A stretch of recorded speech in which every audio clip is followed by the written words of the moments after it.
नमस्कार, आप देख रहे हैं नर्मदा की पुकार और मैं हूं आपके साथ मानवी ठाकुर। चलिए रुक कर लेते हैं आज की खास खबरों की ओर। विगत दिनों झालरिया मठ के आचार्य घनश्याम चार्य जी की महाराज द्वारा नागौरिया मठ के पूर्व आचार्य बैकुंठवासी श्रीनिवासाचार्य जी निधन को मिथ्या एवं असुलझी कहानी बताया। इससे शुद्ध वर्तमान आचार्य विष्णु प्रचार्य की महाराज ने अपनी आपत्ति दर्ज कराई एवं इसकी निंदा की एवं खंडन करने की बात कही। इसी सिलसिले में आज लोहरदा के सैकड़ों वैष्णव महिला पुरुष ने अपनी बात के लिए स्वामी घनश्यामाचार्य जी को सद्बुद्धि दे और बुद्धि के दाता हनुमान जी के समक्ष सुंदरकांड का पाठ किया एवं सभी भक्तों ने अपनी बात रखी। लोहरदा से मनोज तापड़िया की रिपोर्ट। परम पूज्य गुरु महाराज के चरणों में नमन। आज से 25 साल पहले उनका देहावसान हुआ। मेरे को तो यही समझ में नहीं आ रहा कि 25 साल पहले तो ये बात किसी में उठी नहीं और आज ये नई बात कैसे उठी। क्या वहाँ के इतने लोग, पूरे जनमानस, करोड़ों जनमानस उनकी शव यात्रा में शामिल थे। जब कोई बात समझ में नहीं आई और आज नई तरह से उन्होंने झालरिया पीठाधीश्वर ने ये बात कैसे दी, मेरे को समझ में ही नहीं आ रहा। उनको किसी संत के विषय में और इतने कैसे उन लोगों ने उनके विषय में इतने गलत शब्द बोले हैं कि उसके लिए तो उनको फल वही मिलेगा कि साधु अवज्ञा कर फल ऐसा और जरई नगर अनाथ कर ऐसा। उनकी तो वो चीज़ वो ही जान सकते हैं। हम लोगों के हृदय में टोटल वैष्णव जनों के हृदय में इतना दुख है कि कैसे ऐसी बात 25 साल पहले निकल गई। 25 साल पहले की बात आज कैसे आई सामने, यही समझ में नहीं आ रहा। क्योंकि वहाँ तो लाखों जनमानस, लोहरदा से ही बहुत लोग गए थे, 50 लोग गए थे। तो क्या सबकी आंखों में पट्टी चढ़ी थी क्या उस समय जो आज उन्होंने ये बात कही। और ये बात के लिए उनको बिल्कुल, ये बात के लिए उनको अपनी बात के वापस लेना होगा और पूरे वैष्णव समाज को सुखी करना होगा। इस समय बहुत वैष्णव समाज अपने आप में बहुत दुखी है।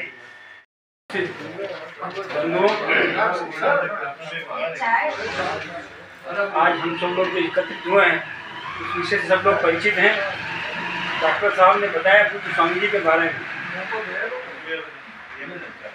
उस सबसे भी हम लोग परिचित हैं। क्योंकि केशवाचार्य जी महाराज, बालमुकुंदाचार्य जी महाराज, श्रीनिवासाचार्य जी महाराज, वर्तमान स्वामी श्री विष्णु प्रमाणाचार्य जी द्वारा इस क्षेत्र में जो अपनत्व दिया,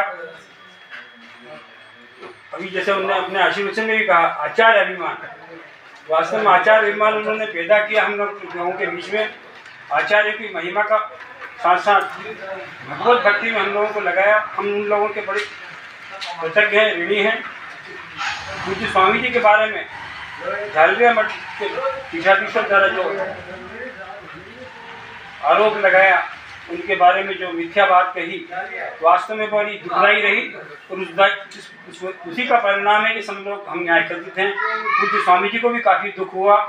हम इसकी कठोर शब्दों में निंदा करते हैं। वो भगवान की, जैसे हनुमान जी की हमने आराधना की सुंदरकांड के द्वारा, बल बुद्धि के दाता हैं हनुमान जी। दास हनुमान के वो भी शिष्य हैं। दास हनुमान से प्रार्थना करते हैं कि उनको सद्बुद्धि दें और अपने जो शब्द उन्होंने कहे उनको वापस लें और जो वैष्णव को उन्होंने पीड़ा पहुंचाई है उसके लिए परिमार्जन करें। भगवान से ही प्रार्थना करते हैं। ओम शांति। गोलोकवासी स्वामी जी श्रीनिवासाचार्य महाराज को प्रणाम।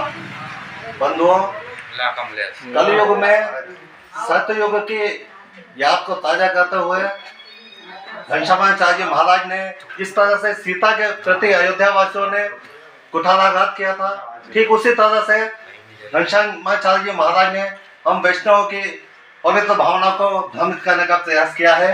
हम समस्त नगरवासी इस कृत्य की, इस ऑडियो की घोर भर्त्सना करते हैं एवं आचार्य से निवेदन करते हैं वो इस वीडियो का खंडन अतिशय भेजकर हम सबको आशीर्वाद दें। जय श्री राम। पूज्य वैकुंठवासी परम ब्रह्मलीन स्वामी जी श्रीनिवासाचार्य जी महाराज, जगत गुरु रामानंदाचार्य जी, वर्तमान पीठाधीश्वर नागौरिया पीठाधीश्वर अनंत श्री विभूषित पूज्य स्वामी विष्णु प्रपन्नाचार्य जी महाराज हमारे यहाँ प्रत्यक्ष रूप से यहाँ उपस्थित हैं, ऐसा मुझे आभास हो रहा है। हम बहुत सौभाग्यशाली हैं।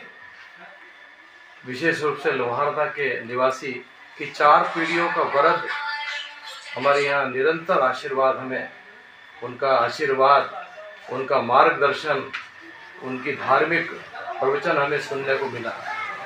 पूज्यपाद वैकुंठवासी बाल मुकुंदाचार्य जी, उनके बाद पूज्यपाद केशवाचार्य जी महाराज, परम पूज्य अंतर्राष्ट्रीय विद्वान और श्रेष्ठ प्रवक्ता, आध्यात्म के पुण्य पुंज पूज्यपाद श्रीनिवासाचार्य जी महाराज और वर्तमान पीठाधीश्वर जी महाराज, इन सबका निरंतर हमें आशीर्वाद मिला।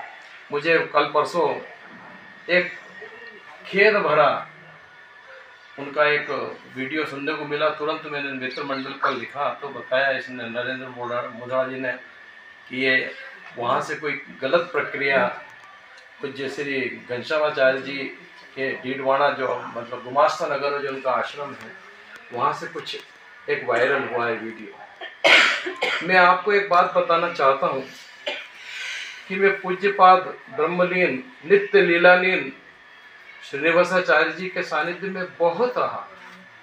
वो तब विद्यार्थी काल में जब एमए इत्यादि कर रहे, तब भी मैं उनसे घंटों उनके पास वहाँ सीढ़ियों पर भगवान के मंदिर के सामने बैठकर घंटों चर्चा किया करते। वो एक इस राष्ट्र के नहीं, अंतर्राष्ट्रीय कुशल प्रवक्ता रहे, संस्कृत के अध्येता रहे। और हमारे यहाँ एक बात की जाती है, पद वाक्य पारावरीण, वेद की कोई बात कहना, उसको पद से सिद्ध करना और अपनी तर्क रखना, उसमें आप प्रवीण थे।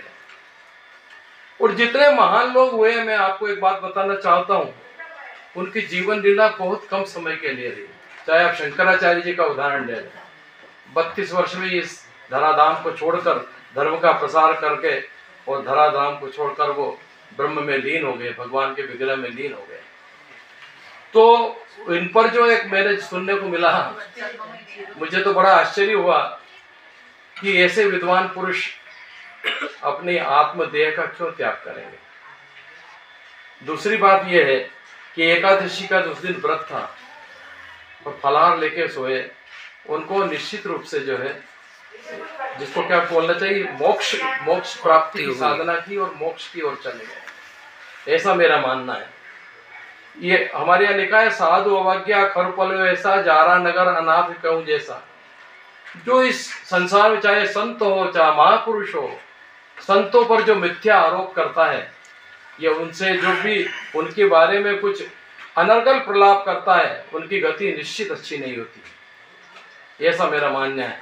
क्योंकि संत तो क्षमा दमो तपस्तेयम शोचम इंद्रिय निग्रह धीर विद्या अक्रोधो दशकम धर्म लक्षणम।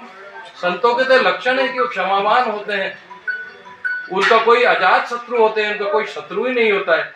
ऐसे बंदो संत समान चित हित अनित नहीं कोई, अंजलि गत शुभ सुमन जिमी कर सुगंध जो। संत तो ऐसे होते हैं पुष्प के समान, कि चाहे आप सीधे हाथ में रखें चाहे उनको बाएं हाथ में रखें, वो तो सुगंध दोनों तरफ से देंगे। तो ऐसा जो अनर्गल प्रलाप किया, उसकी मैं भर्त्सना करता हूँ। माता सरस्वती से ये प्रार्थना करता हूँ, या देवी सर्वभूतेषु बुद्धि रूपेण संस्थिता नमस्तस्यै नमस्तस्यै नमस्तस्यै। मैं उन संत जन से कहना चाहता हूँ कि अपनी बुद्धि को परिमार्जित करें और इसका प्रतिकार करें। हम उस वायरल की घोर निंदा करते हैं। महाराज जी के जीवन में ऐसा कोई प्रसंग नहीं कि वो अपना आत्मदेह क्यों टांगे गए। मैं उनके चरणों में बारंबार प्रणाम करते हुए ये पुनः प्रार्थना करता हूँ कि उन्हें शुचिता प्रदान करें और अपने वो शब्द वापस लें और पुनः एक वायरल प्रसारित करें, ऐसा मेरा निजी मत है। ओम शांति। आज के नागौरिया पीठाधीश्वर के ऊपर जो आरोप लगाए हैं झालरिया मठ के घनश्यामाचार्य जी ने, उसी बीच लोहारदा के भक्त विकास जी बोतड़ा भी जुड़ चुके हैं। विकास जी कुछ हमें ज्ञान दें इसके बारे में। आज से करीब 25 वर्ष पूर्व डीडवाना, राजस्थान के डीडवाना नागौरिया मठ में एक दुर्घटना हुई जिसने वैष्णव जन को झकझोर दिया। और उस घटना में परम पूज्य स्वामी जी श्री 1008 श्रीनिवासाचार्य जी सरकार का परम पद हो गया। और अब कुछ समय पूर्व झालियारा मठ के प्रधान पीठाधीश्वर द्वारा उनके परम पद को नया स्वरूप देने का प्रयास किया जा रहा है। जो कि निश्चित ही बहुत ही वैष्णवजन के मन को झकझोर देने वाले वचन हैं। और सबसे बड़ी पीड़ा तो यह है कि जहाँ से इन बातों का उद्गम हुआ, जहाँ से बातें सामने आई, वहाँ से ये बातें सामने आना मन को सोचने पे मजबूर कर देती है कि कैसे विद्वजन अपने मुख से इस तरह की बातें कर रहे हैं। यह हम तो उन्हें मति नहीं दे सकते, इसलिए आज हम सब ने लोहारदा के वैष्णवजनों ने एकत्रित होकर बालाजी सरकार के सामने बैठकर जो बल बुद्धि और विद्या के दाता हैं उनसे निवेदन किया है कि वो झालरिया मठ के पीठाधिपति को सद्बुद्धि दें और उन्होंने जो गलत भ्रामक जानकारी अपने मुख से फैलाई है वो उसका खंडन करें, जिससे यह विषय यहाँ समाप्त हो और इस विषय की पुष्टि हो। जय श्री कृष्ण। अभी हमारे बीच में पूर्व नगर पंचायत अध्यक्ष आर गोपाल पटेल भी जुड़ चुके हैं, जो कि कल नागौरिया पीठाधीश्वर के ऊपर जो आक्षेप लगाए थे स्वामी जी के ऊपर, उनके बारे में बता रहे हैं आदरणीय गोपाल विजय पटेल। अंतर्राष्ट्रीय ख्याति प्राप्त जगत गुरु 1008 वैकुंठवासी श्री श्रीमद श्रीनिवासाचार्य जी महाराज के खिलाफ व नागौरिया मठ के खिलाफ झालरिया मठाधीश श्री घनश्यामाचार्य जी के द्वारा जो अनर्गल बातें की गई है उसकी मैं कड़े शब्दों में निंदा करता हूँ।